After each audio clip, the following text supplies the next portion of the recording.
একটা জিনিস দেখায়, দেখেন এরা হচ্ছে পরিচ্ছন্ন কর্মী। এই যে অরেঞ্জ কালারের যে ড্রেসগুলো পরা, এরা হচ্ছে এই কলোনিতে, না আমরা যে কলোনিতে থাকি, ময়লাগুলো পরিষ্কার করে।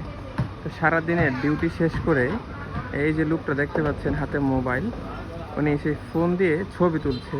ছবি তুলে তাদের যে ডিপার্টমেন্টের হেড থাকে বা তাদের রেসপন্সিবল যে ম্যানেজার থাকে, তাদের কাছে সে সব কিছু পাঠাইতে হয়।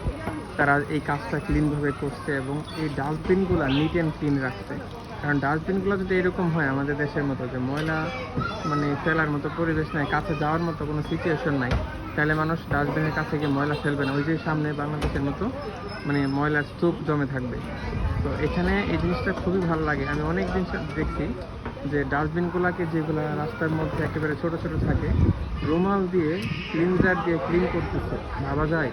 তো এখানে এই যে ডাস্টবিনগুলো দেখেন কত সুন্দর করে ক্লিন করে রাখছে। এখানে কিন্তু সারাদিন শত শত মানুষ ময়লা ফেলে, তারপর দেখেন কত ক্লিন, রাস্তার মধ্যে পুরো এক ফোঁটা ময়লা নেই।